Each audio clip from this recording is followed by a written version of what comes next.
Hey, hi, hello. It's the LaSala show, episode 75. It is November 14th, 2024.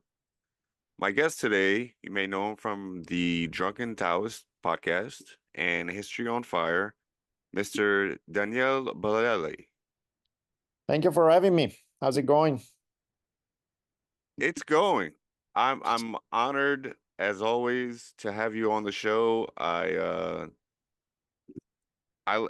I listen to your podcast sort of as therapy. So to get to talk to you face to face, I feel like I owe you some money that I don't have. It's all good. It's all good. I'm glad it works out. Yeah. So where do we start? I mean,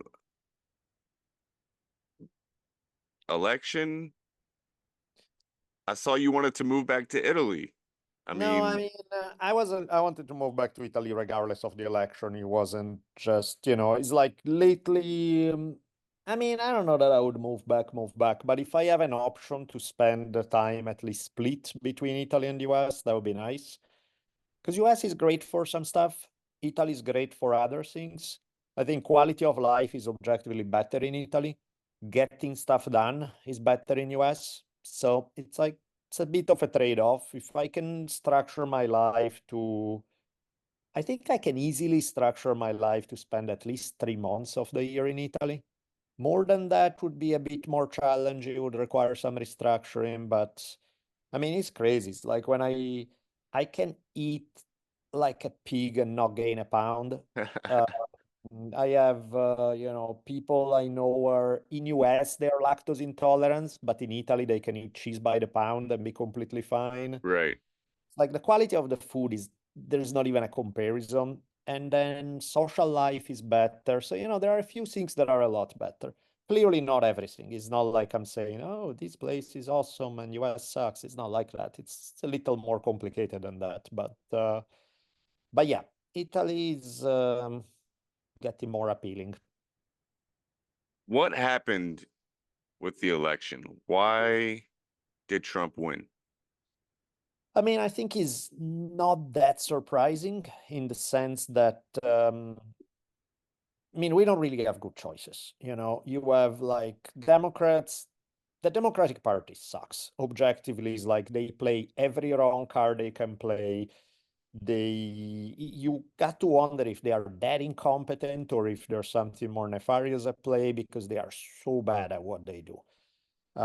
They clearly cannot read the room. They always put up their own candidates. Every time they have a candidate that can get more popular support, a la Bernie, they do whatever to put obstacle in their path. So the pendulum seemed to swing, put some fairly ineffectual, sometimes fairly crappy Democrat who does an awful job. Then people are mad. So they go like, clearly we should go to a Republican who does an even worse job. And then people go, wait, that was horrible. We need to go back to the crappy Democrat. And it swing back and forth with with nothing good coming out of it, Right. where the only debates we have is which one of the serial killers do we want to have in charge? Which one of the, is like, no, but I swear that one is actually worse than the other. And sure, you can make a case, I'll have my opinion, somebody else will have their opinion about what's worse. But the reality is that there's nothing good on the table, and there's nothing that is even remotely equipped to deal with the kind of crisis that we're facing. Just to throw an example without even, and the list is actually really long, but just one example. Nobody has a damn plan on what to do for the fact that AI is going to make a ton of jobs disappear in the years to come. So you're going to have a massive amounts of people with no real job prospect of any kind. And that number is going to grow progressively as AI start doing more and more things.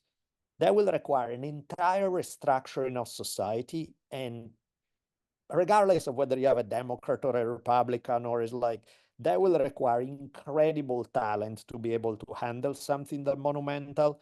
I don't think anybody can even begin to scratch the surface of what would be needed to handle it well. Do you think that universal basic income is on the horizon? So let's take that, right? So universal basic income would be the logical solution in a situation where you will have massive unemployment, because you cannot have a society with 50% unemployment and not expect, guillotines to be working overtime. So with that, the problem, so let's say that somebody figures it out brilliantly how to make that work. You still, and that would already be a miracle. But at that point, you're dealing with the other part of the problem, which is you have overwhelming majority of the population who has been used to having every second of their time taken up by some job. And now you tell them, yeah, we really got nothing for you. So, stay home, play video games, series a few bucks to deal with it. And I think, for the first month or two, people would be like, woohoo, this is amazing. And then I think the number of people who put a gun to their mouth because they start feeling lack of meaning, lack of sense of what am I doing here? And, because otherwise it turns into that idiocracy scene where the guy is sitting on his chair, which actually has a toilet, and is watching the TV and is like, and I think that would talk about a mental health crisis. I think that would make whatever mental health crisis we're dealing with now look like child play by comparison. Yeah. So universal basic income would clearly, if somebody makes it work economically, would be step one, but it wouldn't be enough to really fix the situation. Yeah, so I just recently, I mean, not recently, but like 6 months ago, hyperextended both of my knees Oh, and I couldn't work. yep, And at first it was like, all right, well, I'm gonna just heal up and then I'll get back to work. But, the inability to go into even a job that I hate, you know, it did bum me out. And yep, so I went back prematurely and just hobbled around, and I'm a cook, by the way. yep, And I fell and right, I hyperextended the other knee. So yep.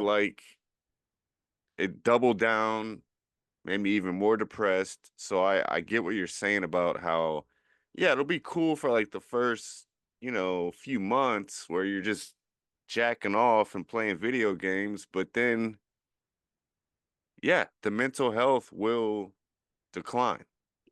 Well, because then, I mean, it can be heaven for some people, because if you learn how to use your free time, and now you do have free time and you don't have to stress about money as much, that can be absolute heaven. But it's not that it's like the equivalent of grabbing people who have been enslaved all their lives, and then you tell them, hey, go, now you're free. It's like there's an adjustment there that is not that easy to make just because you say, okay, the chains are gone. It's like if all you have ever known are the chains, making the shift and finding meaning in having free time and knowing how to occupy your time in a way that's just not watching TV all day, and knowing how to enjoy life when you have more freedom. So it's a good thing because you could have more freedom, but you need to know what to do with it. Otherwise, it's you run back to the chains screaming, get me back there, because I don't know what to do with myself. Right. And it, Well, you're a I, writer. You're a yeah. writer. So in that sense, it would help you probably to produce more content, produce more podcasts. Sure, there is the question of for whom, because by that point, AI is going to be cranking out 7 novels a second, 10 million podcasts. So, I can write probably for myself and for two of my friends, but I don't know that so it really becomes a thing where you figure out, okay, if money has nothing to do with it, how do I feel my days? What do I do all day? Do I want to train a sport? Do you want to go hiking? Do you enjoy gardening? Do you enjoy whatever the hell? You can make the list of, and I think that's a useful exercise of making a list of 10,000 different things that you find would catch your attention if, or could be potentially interesting to you if you had the time, all the time in the world, and then figure out if you really enjoy them or not. This is Right. assuming that we do get the utopia where a bunch of people get to stay home and enjoy life without having to work, which is all to be seen whether that can be pulled off.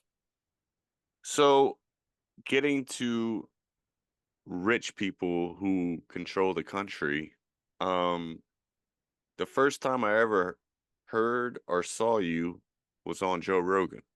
Yep. And I was immediately fascinated with you. And how do you feel about him endorsing Trump? It's depressing. It's just flat out depressing because, I mean, it's not that if he endorsed Kamala Harris, I would have thought that much better. But Trump is just like Jesus Christ, man. It's like, to me, Trump is one of the scenes that is not even about politics. It's not even about, maybe you like his politics, whatever. I'm not even gonna argue that line. To me, it's like if you look at Trump for 4.5 seconds and you don't recognize that as a human being before the politics, as a human being, he's a pathological narcissist. I don't even know how to start a conversation because to me, it's like, from my point of view, your radar is so broken that you are the guy who would meet Ted Bundy and go, he's a charming young man. It's like, how do you not feel it? How do you not see it? And before politics, before the specifics, it could be a Democrat, it could be whatever, just as a person, if you don't see that that's a human being who only cares about his name, his ego, his narcissism, I don't know what to say. Yeah. And I think, like you said before, the Democratic Party just fumbled the ball at the 1 yard line. Like they just totally Yeah, gave away the election.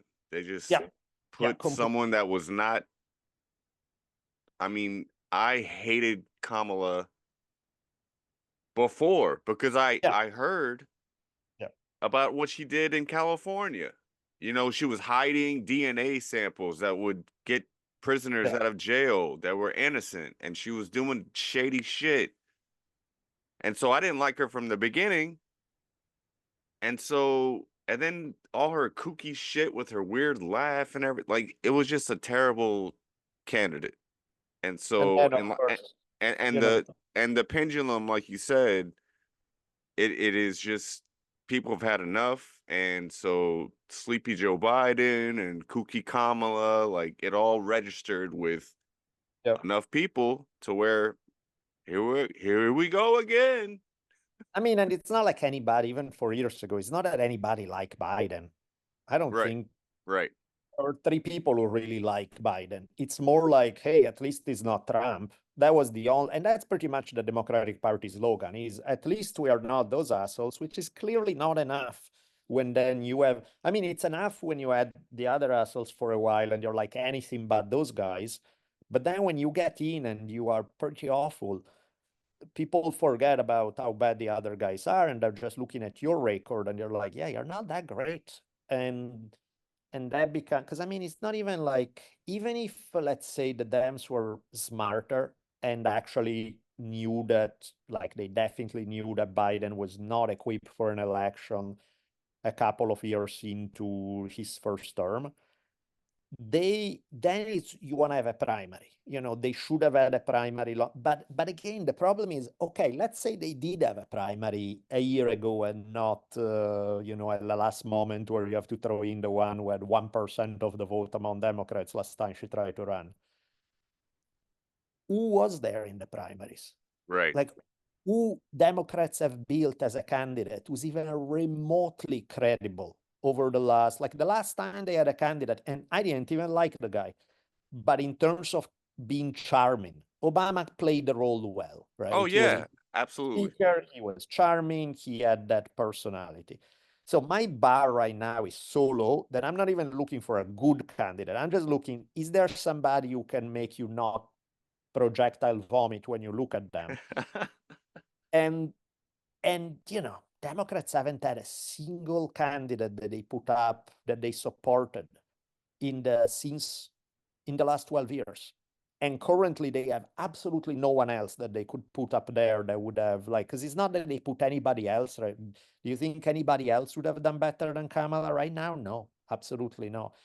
Again, I'm insane on that, but I do think that them kneecapping Bernie Sanders was about the worst idea they could have had, because right now is a time in the past decade or two where the general consensus is an absolute hatred for the establishment and for politicians.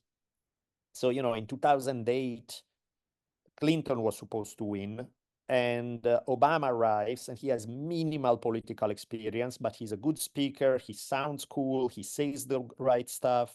So people vote for him because they hate the Republican establishment and they hate Democratic establishment. So they pick him. He turns out to be a cleaner version of the establishment. He wasn't really all that different from typical Democrat.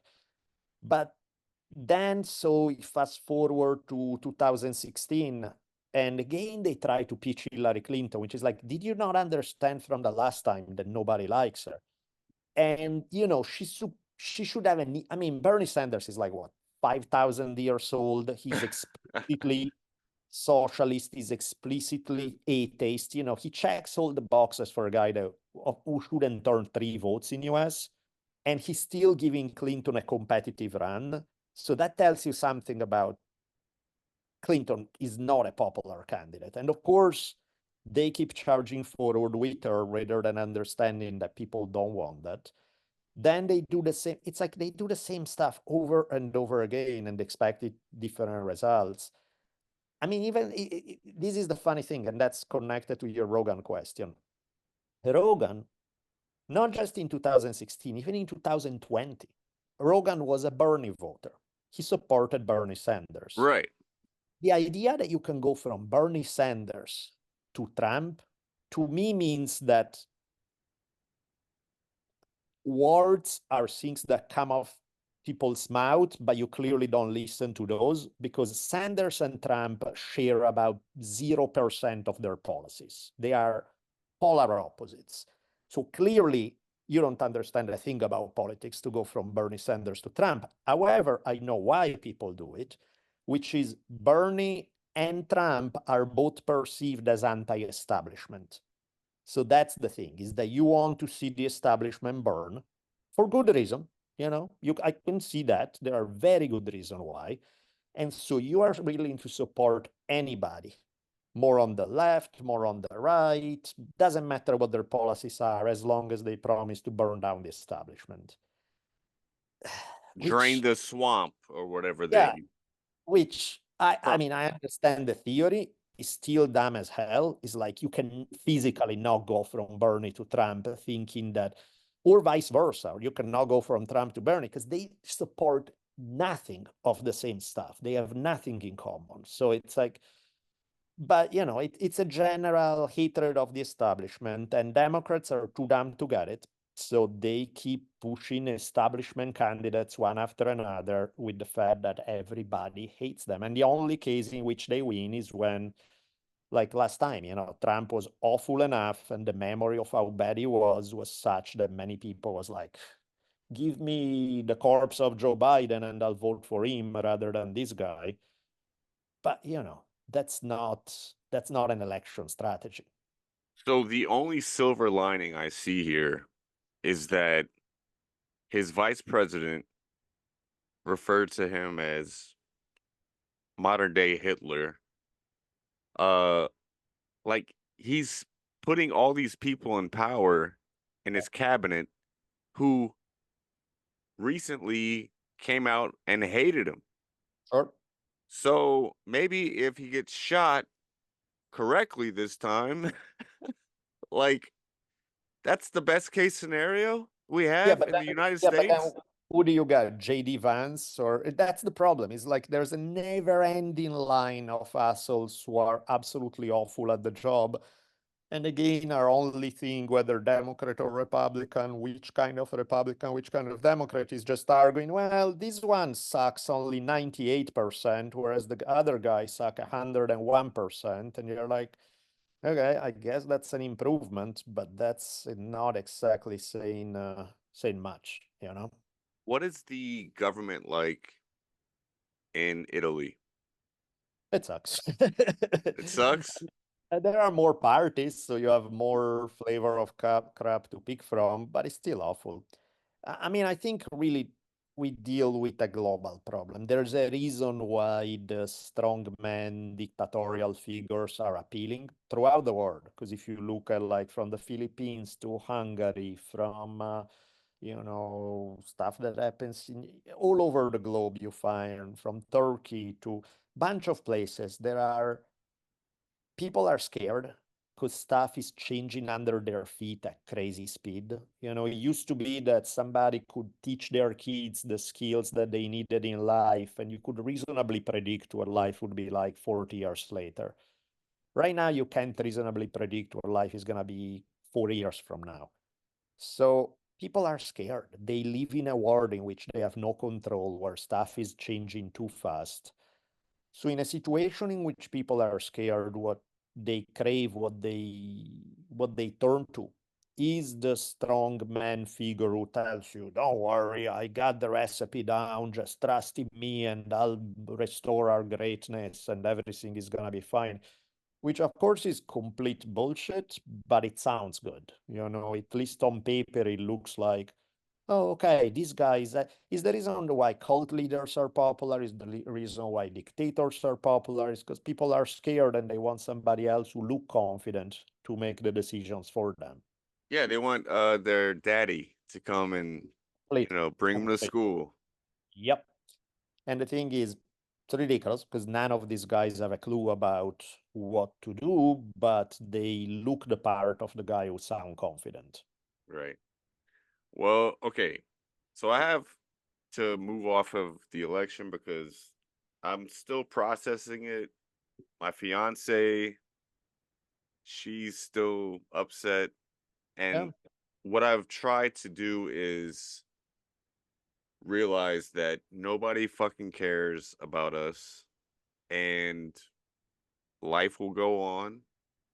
Yep. And for better or for worse, we have to fucking shake our ass and keep our head up.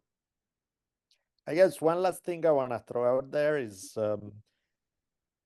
when you said about all the people who hate him that he put in power in positions of power, makes you wonder what kind of dirt does he have on people? Right. Because there were at least a couple of cases. There was Ted Cruz, where he insulted Ted Cruz's wife, saying she's ugly and all of it. He said that Ted Cruz's father was probably involved in the Kennedy assassination. He basically talked about Ted Cruz like the slime at the bottom of your shoes. And then Ted Cruz, after saying that Trump was basically the worst human being on earth, just bend the knee and kiss the ring, which is like, what does he have on him? And even more impressive is the Elon Musk case, where Elon Musk is the wealthiest man on earth. He doesn't need anybody, at least in theory.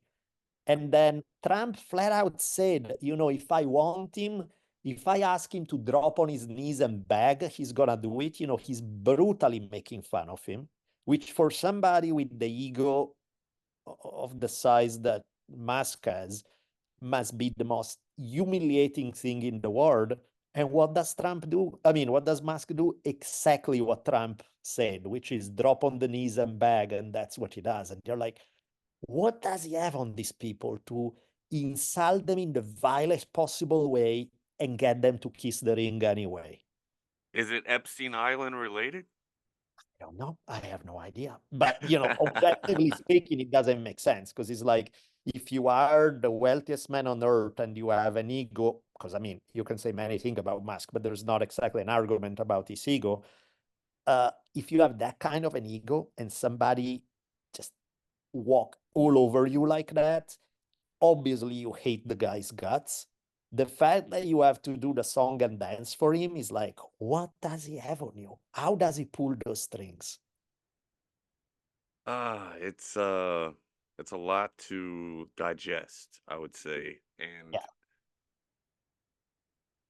man, it just talking about it got me riled up again. So, I mean, so let's play silver lining then. I posted a thing the other day that's from a writer I like a lot, who was making a, there was this dialogue. It's in a fiction novel, but there's this dialogue where there's this woman who's making an argument for all the terrible things that can happen politically if this and this happens, and aren't you worried about it? And he's like, yeah, these would be terrible scenarios.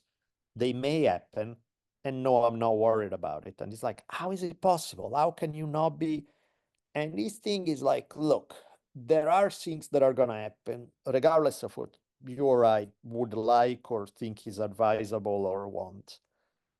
And he brings up this case of a time when a French director shot this incredible movie right under the eyes of the Nazis the occupation of during the Nazi occupation of France.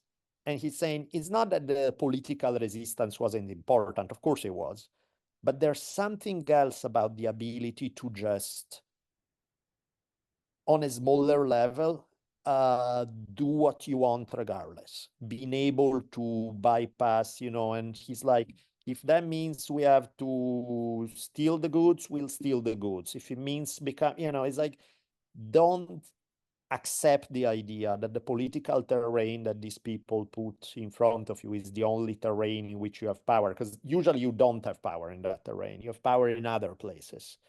And I think that's a useful thing to remember.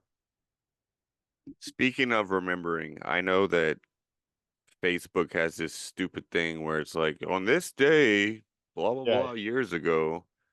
yeah, This so literally November 13th, which was yesterday, yeah. 2015, you posted this: Islamic fundamentalists, Christian fundamentalists, Jewish fundamentalists, Nazis, communists, feel free to add to the list. All different names for the same disease, the same perverted desire to impose one's way on everyone else through violence. They may scream different slogans, wave different flags, and engage in bitter rivalries with one another, and yet they are all clones of each other. Different clothes in the wardrobe of rabid totalitarianism, and all of them have to be unequivocally wiped off the face of the earth of freedom of choice to survive. Mhm. Christian and Jewish fundamental, can you say it for me? Fundamentalists.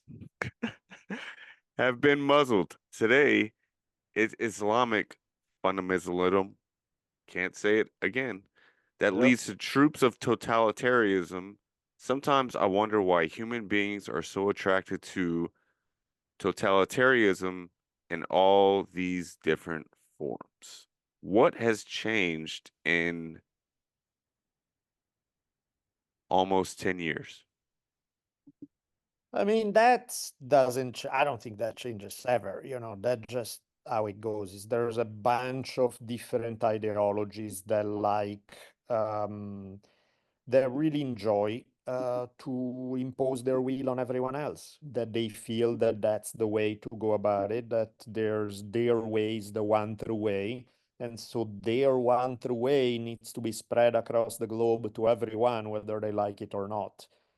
It's as old as, it's like, this is what, that's why I use examples so people don't think I'm picking on any one side, because it's like a bunch of different organized religions have done it, a bunch of non-organized religion, a bunch of secular movements have done it on the right wing and on the left wing. So it's like, there does seem to be a trend that regardless of which flag they wave, those who support totalitarian ideas are the same throughout history. Their specific ideology, their slogans may be different, but deep down they really aren't. Right. So, okay, we're going to take a short break if you have time. I want to get to some actual stupid questions that also I would like to know the answers Perfect. Why not? to. It'll cheer you up, I promise. It'll cheer me up too. Let's do that. All right, we're going to take a short break. We'll be right back.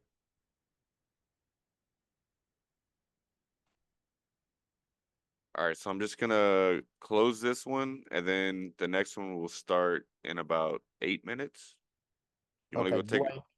or do you want to go, do you want to record some, or do you feel like, you tell me, like we can do in 8 minutes, that's fine, or however you would like. Okay, yeah. Let's just do 8 minutes. Let's just Yeah, knock it out. we can keep rolling. And we're back. My guest today is Mr. Daniele Bolelli. Can you say it for me so I don't sound like an asshole? The way, yeah, the way you say it in Italy would be Daniele Bolelli. Daniele Bolelli. Yep.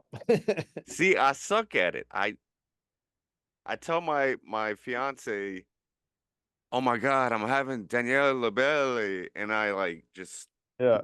I screw it up every time, and she's like, "Oh yeah, he's like that famous writer guy." And I'm like, "He's a podcaster, he's a writer, he's a fucking genius." Well, I screw up every time I use the English language, so that seems fair. Can you say my name? No, that's what I mean. It's like, well, it's like I think seriously, it's like my English pronunciation, I've heard like I think I'm a serious contender for one of the considering how many years I've been in United States, you would figure that by now I would have learned. But I think, in your case at least, like the way I would pronounce it with my heavy Italian accent would be Jesse LaSala. That would be, Perfect. Perfect. but also LaSala is like it's basically an Italian name. So it's like that Well, reads, my dad is from El Salvador, yeah. so Spanish la and Italian. I consider them yeah, there's close cousins anyway, because like that's why I can understand more Spanish even without studying it, is because it's so similar. right, right. Okay. Here's some racy but fun questions. And Let's go. you can say pass if you'd like. Perfect. Ah, no, never. Let's go. Have you ever been thrown in a pool? Uh, don't remember. If I did, it was as a kid. Definitely not in recent memory. Not with like a cell phone on you or No, anything. definitely not. That would have resulted in murder, so I wouldn't remember. Have you ever masturbated in a public bathroom? Public bathroom depends. Oh, wait.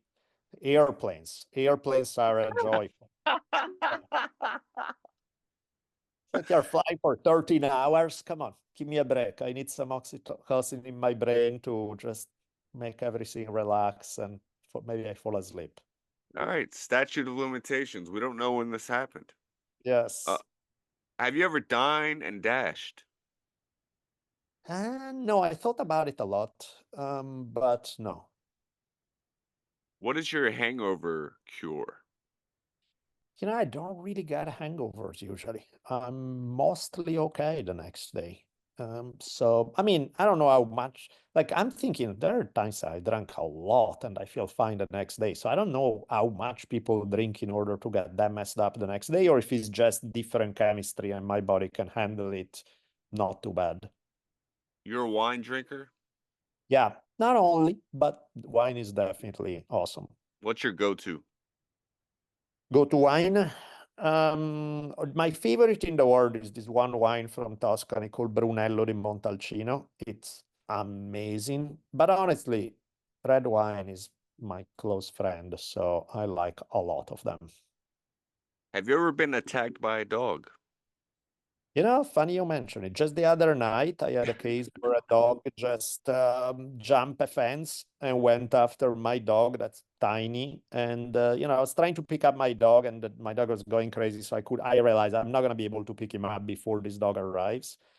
So I channeled my inner Conan the Barbarian. I let out this voice that was from a different timeline when we hunted mammoth and we defended ourselves from saber-tooth tiger, and this big ass dog running toward us, foaming at the mouth, just stopping in its track, literally whimpered, turned around and ran away. So I was pleased with that. You're a hero. Uh, but I did get bit by a dog once, many years ago.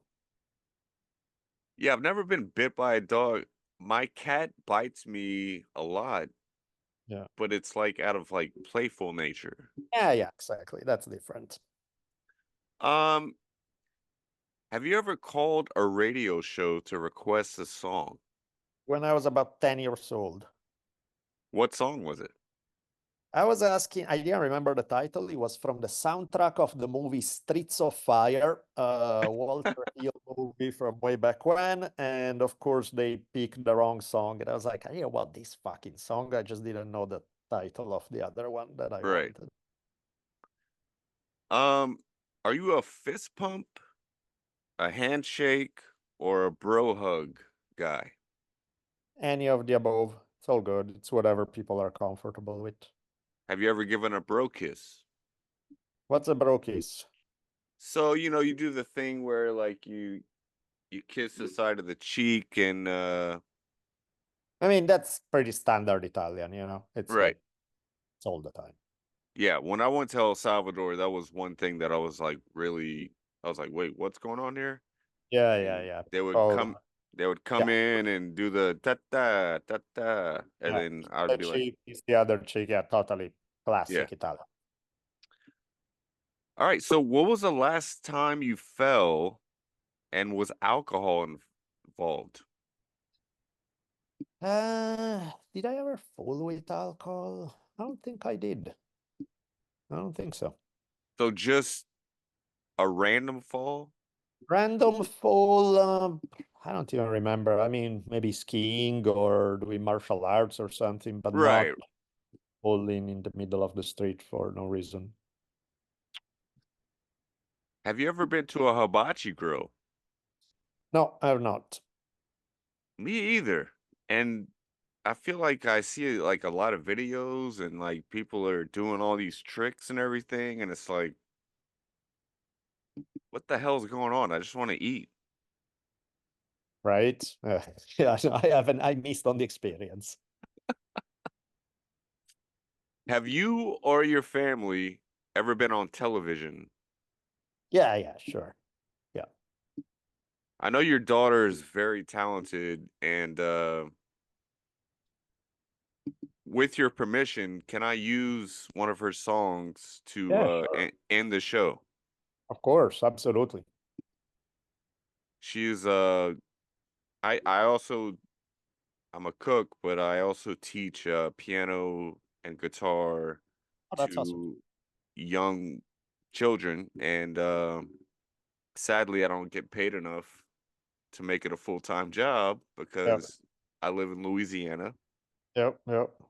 and but she is seriously talented, and I'm a fan. That's sweet. I had a chat with the manager of a fairly big group the other day. We are having a discussion to see if she can record something with them. So we'll see if that's gonna work out. Well, perfect. Well, it's telling me we have less than a minute. So, is there anything you want to I'm Isabella. This is Adi on the balloon bass and Joey on the electric bass. And today we're going to be playing Bella Ciao.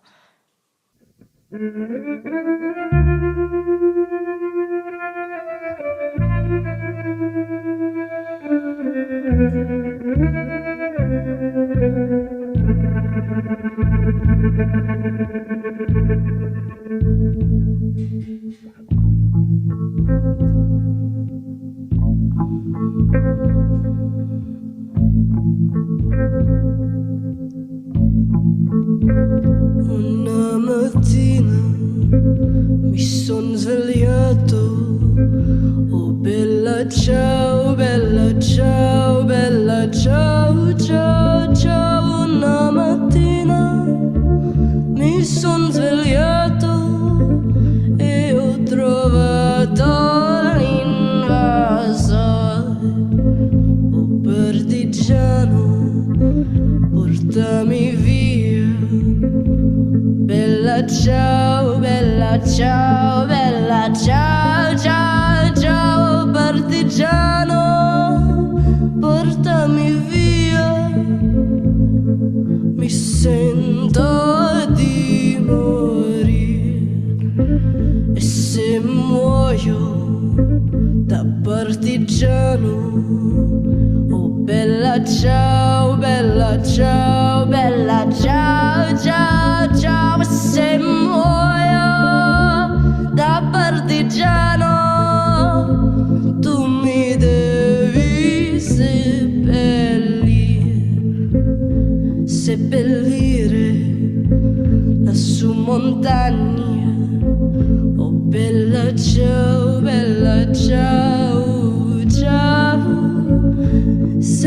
seppellire la sua montagna sotto l'ombra d'un bel fiore, e le genti che passeranno, oh bella ciao, bella ciao, bella ciao, e le genti che passeranno mi diranno che bel fiore.